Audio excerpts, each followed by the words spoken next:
मिरवणुकांचा उत्साह अजून देखील बघायला मिळतोय। तब्बल 26 तास उलटलेले आहेत तरी सुद्धा पुण्यातील विसर्जन मिरवणुका या सुरूच आहेत। मानाचे 5 गणपती आणि त्याचबरोबर दगडूशेठ हलवाई आणि भाऊसाहेब रंगारी या महत्त्वाच्या विसर्जन झालेले आहे आणि आता इतर काही सार्वजनिक गणेश मंडळ ही विसर्जनासाठी अजूनही प्रतीक्षेत आहेत।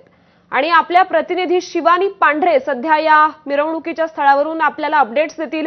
शिवानी, आपण बघतोय 26 तास उलटून गेलेले आहेत पुण्यातील सार्वजनिक मिरवणुकांचे, तरी सुद्धा काही मंडळांचे विसर्जन अद्यापही बाकी आहेत। काय अपडेट्स मिळतात?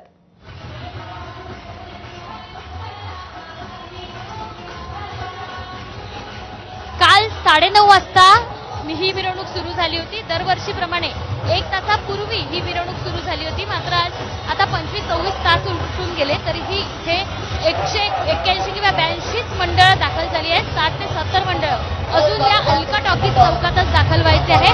त्यानंतर आपण कुमठेकर रस्ता, लक्ष्मी रस्ता आणि केळकर रस्ता या 3ही रस्त्यांवरनं आहे ती मंडळ अजूनही या अलका टॉकीज चौकात दाखल होत आहेत। सगळे डीजेची मंडळ आपण काल जर बघितलं तर 5 मानाचे गणपती, त्यानंतरचे 2 महत्त्वाचे गणपती श्रीमंत दगडूशेठ असू देत, भाऊ रंगारी असू देत, या सगळ्या मंडळांची जी विसर्जन आहे ते वेळेत पार पडलं आणि त्यानंतर ही सगळी मिरवणूक आहे ते रेंगाळल्याचं पाहायला मिळत आहे। पुणे पोलीस आयुक्त अमितेश कुमार यांनी या सगळ्या मिरवणुकीचं आहे ते सूक्ष्म नियोजन केलं होतं आणि 24 तासात या सगळ्या मिरवणुका काही करून आम्ही आटवू असं त्यांनी सांगितलं होतं। मात्र 26 तास आता 25-26 तास उलटत आले, अजूनही या मिरवणुका अशाच सुरू आहे आणि संपूर्ण लक्ष्मी रस्ता असू देत, डेक्कन परिसर असू देत किंवा कुमठेकर रस्ता, केळकर रस्ता आणि लक्ष्मी रस्ता या 3ही रस्त्यांवर आहे तशी गर्दी आपल्याला पाहायला मिळते। प्रत्येक मंडळ इथे येत आहेत, महापालिकेकडनं नारळ स्वीकारतायत, त्यांचा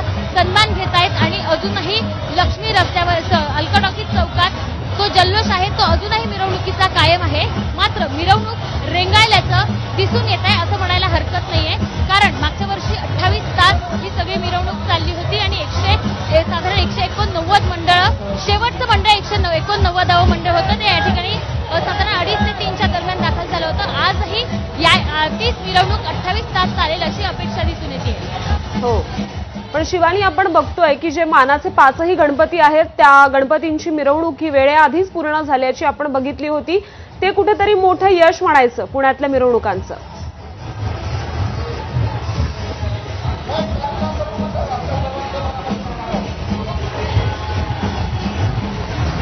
असं आपण काही प्रमाणात म्हणू शकतो, कारण 28 तास मागच्या वर्षी लागले होते, याही वर्षी तेवढेच तास लागण्याची शक्यता आहे। अलका टॉकीज चौकात अजूनही तोच माहोल आहे आणि तशाच पद्धतीनं गर्दी देखील आहे। 70 ते 80 हे सगळे गणपती मंडळ आहे त्या ठिकाणी अजूनही दाखल व्हायचे आहे असं महापालिकेकडनं आता तरी सांगण्यात आलंय। बरं शिवानी, आपण बघतोय सध्या तरी डीजेचा हा दणदणाट अजूनही अलका चौकात कायम आहे। मोठा पोलीस बंदोबस्त सुद्धा तैनात असलेला दिसतोय आणि ही गर्दी सुद्धा अजून सुद्धा कायमच आहे। काल सकाळपासून सुरू असलेली ही गर्दी अजून सुद्धा कायम आहे।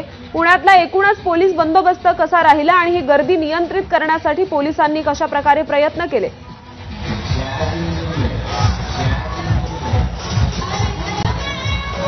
पुणे पोलिसांनी 1 महिन्याआधीपासून या गणेश मंडळांच्या विसर्जन मिरवणुकीची तयारी सुरू केली होती आणि सूक्ष्म नियोजन केलं होतं। कोणत्या रस्त्यावर किती वाजता हे सगळं मंडळ दाखल होईल असं सांगितलं होतं आणि प्रत्येक चौकातल्या वेळा आहेत त्या निश्चित करून दिल्या होत्या। मानाच्या 5 गणपती गेले, त्याच्यानंतर 2 महत्त्वाचे गणपती गेले, ते गणपती त्यांच्या वेळेनुसार झाले। मात्र त्याच्यानंतरचे ज्या सगळे गणपती मंडळ आहेत ते उशिरानं आल्यामुळे ही विसर्जन मिरवणूक रेंगाळल्याचं दिसून येतोय आणि काल जर आपण बघितलं तर अनेक पोलीस बंदोबस्त या ठिकाणी तैनात होता। काही प्रमाणात पुणे पोलिसांमुळे ही मिरवणूक रेंगाळली असं म्हणायला हरकत नाही। हो शिवानी, या मिरवणुकी संदर्भातले अपडेट सुद्धा जाणून घेतच राहणार आहोत। तुर्तास धन्यवाद या